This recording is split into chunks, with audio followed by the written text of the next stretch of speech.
서울의 코로나19 신규 확진자가 사흘 연속으로 9천 명대를 기록했습니다. 지난주 같은 요일보다 5천여 명이 증가해 한 주 사이 또다시 2배 이상 늘어났습니다.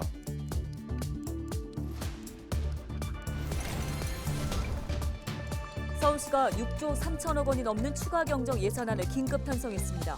이번 추경은 물가 상승 등에 대응하기 위한 것으로 사회적 약자 지원에 집중적으로 투입됩니다.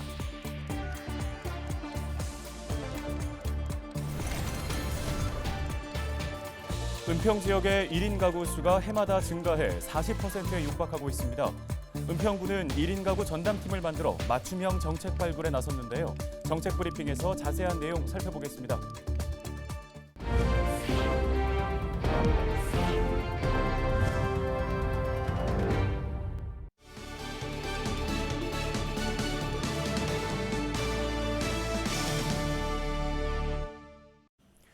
여러분 안녕하십니까? 헬로티비 뉴스입니다. 첫 소식입니다. 서울의 코로나19 신규 확진자가 사흘 연속 9천 명대를 기록했습니다. 서울시는 14일 0시 기준 신규 확진자가 9,655명으로 집계됐다고 밝혔습니다. 이는 지난주 같은 요일 4,580명보다 5천여 명이 증가한 수치로 한 주 사이에 2배 이상 늘어났습니다. 2주 전보다는 4배 넘게 늘었는데요. 사망자는 3명 발생하면서 누적 사망자가 4,912명이 됐습니다. 지역별 신규 확진자는 양천 400명, 은평 406명입니다. 재택치료자는 3만 5천 명을 넘어섰고 중환자 전담병상의 가동률은 19.7%, 준중환자 병상 가동률은 43.1%로 집계됐습니다. 서울시가 6조 3천억 원이 넘는 추경안을 긴급 편성해 시의회에 제출했습니다. 추가 경정 예산은 안심 안전, 도시 경쟁력 제고, 일상 회복 가속화 분야에 집중적으로 편성됐습니다. 우선 물가 상승으로 식비 부담이 커진 쪽방 주민들을 위한 동행 식당을 최대 50곳 운영하고 저소득층 결식아동 급식 단가도 7,000원에서 8,000원으로 인상합니다. 또 승객 감소로 재정적 어려움을 겪고 있는 마을버스 손실 보전에 나서고 코로나19 확진자가 무료로 치료를 받을 수 있도록 치료비 본인 부담금과 생활지원비도 지속적으로 지원하기로 했습니다. 청년들의 주거비 부담을 덜어주기 위한 청년 월세 지급 대상은 2만 명에서 3만 명으로 확대합니다. 이번 추가 경정 예산안은 역대 최대 규모로 서울시의회 심의를 거쳐 최종 확정됩니다.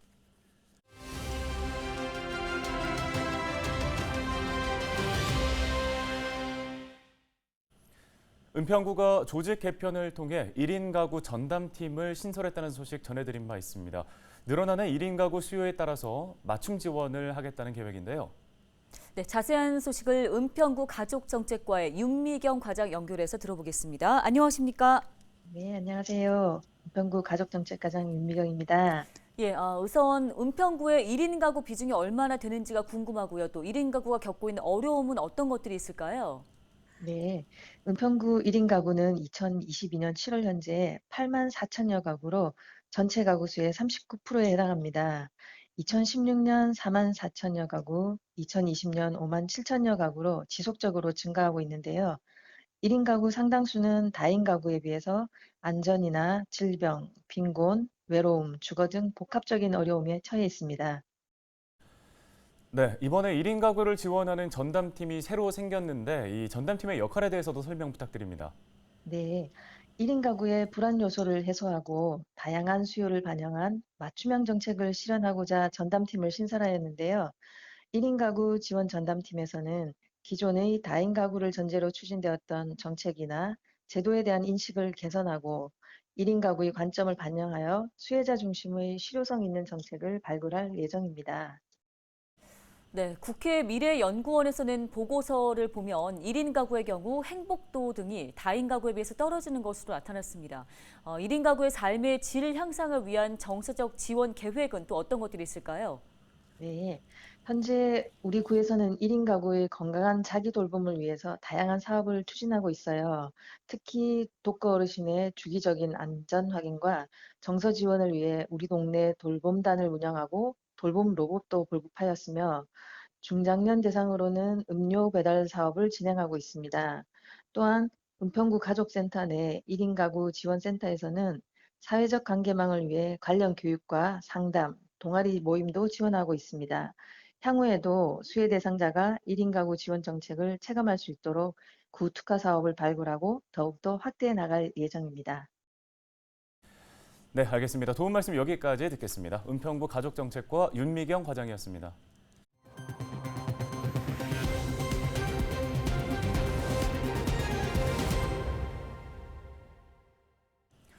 무더운 여름 휴가철이 이어지면서 해수욕장을 찾아 물놀이 즐기시는 분들 많은데요. 하지만 최근 바다의 불청객으로 불리는 이한류 발생이 늘면서 주의하셔야겠습니다. 네, 갑작스러운 상황에서 어떻게 대처해야 하는지 김한식 기자가 취재했습니다. 바다 위에 수십 명의 사람들이 떠 있고 119 수상구조대원들이 긴급 출동합니다. 백사장에는 시민들이 안타까운 마음으로 구조 활동을 지켜봅니다. 지난 2017년 7월 해운대 해수욕장에서 발생한 이한류 상황입니다. 물놀이 중이던 수십 명의 사람들이 빨려가듯 바다 쪽으로 떠내려갔다 모두 구조됐습니다. 해안으로 넓게 밀려온 파도가 좁게 모여 급속하게 빠져나가는 현상인 이한류. 물살의 흐름은 일반인이 상상하기 힘들 정도입니다. 초당 2에서 3m 거리를 이동하게 되고 최대 멀리 밀려나갈 경우에는 200m까지도 사람을 밀어낼 수 있습니다. 물놀이 도중 실제 이한류가 발생해 바다에 떠밀려 갔을 때 어떻게 대처해야 하는지 제가 직접 체험해 보겠습니다. 빠른 물살에 휩쓸려 해안에서 바다 쪽으로 순식간에 떠밀려 옵니다. 불과 몇 초 만에 끌려온 거리는 100m가량. 저는 지금 이한류가 발생해 바다에 밀려왔다는 가정하에 수심이 깊은 곳까지 와 있는데요. 제 발에 땅이 닿지 않아 굉장히 지금 불안하고 공포스러운 상황입니다. 이한류를 만나면 물살을 거슬러 올라가거나 무리하게 빠져나가려는 행동은 금물입니다.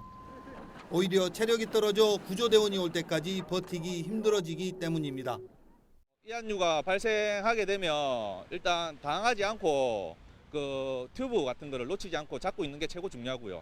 그리고 수영이 가능하신 분은 이한류가 발생하는 좌우측 공간으로 해가지고 대피를 하시면 되겠습니다. 전문가들은 만약의 상황을 대비해 튜브나 구명조끼를 입고 물에 들어갈 것을 당부하고 있습니다. 헬로티비 뉴스 김한식입니다.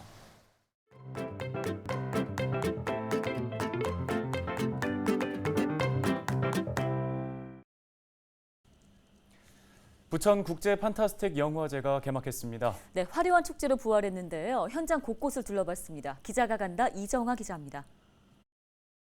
제26회 부천 국제 판타스틱 영화제의 개막식이 열리는 현장입니다. 이 사람과 사람이 만나는 것조차 힘들었던 코로나19 상황 이후 정말 축제다운 축제가 오랜만에 열리는 건데요. 잠시 후 이곳에서 영화제의 꽃이라고 할 수 있는 레드카펫 행사가 열리게 됩니다. 3년을 기다린 축제. 스크린 속 배우들이 대거 출동했습니다.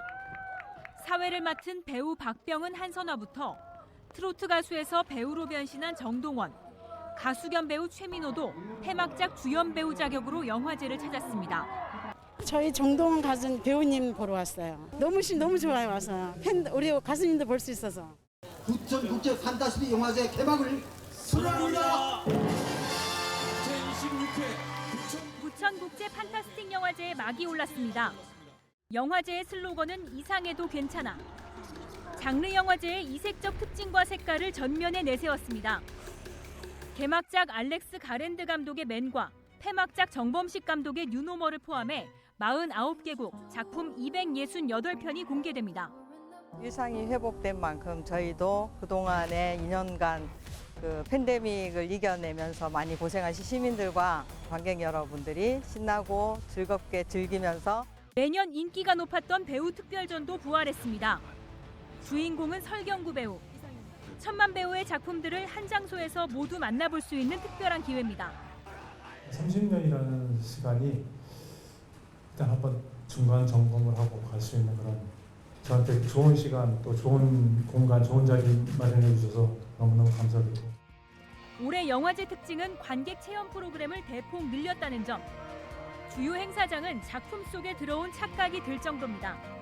체험관 중에 하나인데 마치 그 넷플릭스 오징어 게임의 세트장 같아요. 가상현실 VR과 증강현실 AR을 혼합한 이른바 확장현실 XR 전시. 현실을 초월했다는 비욘드 리얼리티를 체험해봤습니다. 기기를 착용하면 곧장 또 다른 세상으로 여행할 수 있는 게 바로 XR 전시의 매력. 또 다른 작품에서는 커다란 공간에서 빛과 움직임만을 이용해 내가 곧 작품 속으로 들어가는 색다른 경험을 해볼 수 있습니다. 한 공간에서 이렇게 다양한 이미지가 좀 연출이 될 수 있다는 게 좀 신기한 것 같습니다. 시간대별로 예약은 필수. 그만큼 마니아 관객층이 탄탄합니다. 안경을 안 써도 약간 VR처럼 체험할 수 있는 게 되게 좋았고, 이렇게 센서로 움직이면서 그러니까 화면이 다르게 보인다는 게 좀 신기했어요. 3년 만에 다시 열린 영화제. 포토존도 관객들에게 큰 인기입니다. 이렇게 또 추억 하나가 남았습니다. 이번에는 얼굴에 분장을 하고 축제 속으로 들어갈 준비를 마쳤습니다. 신명나는 목소리가 한데 어우러지는 거리 행진. 영화제 캐릭터들을 실제로 만나고 한여름 흥겨운 축제 분위기를 몸소 느낄 수 있습니다. 화려한 개막식부터 영화 상영, 다채로운 체험 프로그램까지 지금 경기도 부천에서는 이상해도 괜찮은, 이상해서 더 괜찮은 다양한 장르 영화를 만나볼 수 있습니다. 부천국제 판타스틱 영화제는 오는 17일까지 이어집니다. 기자가 간다, 이정합니다.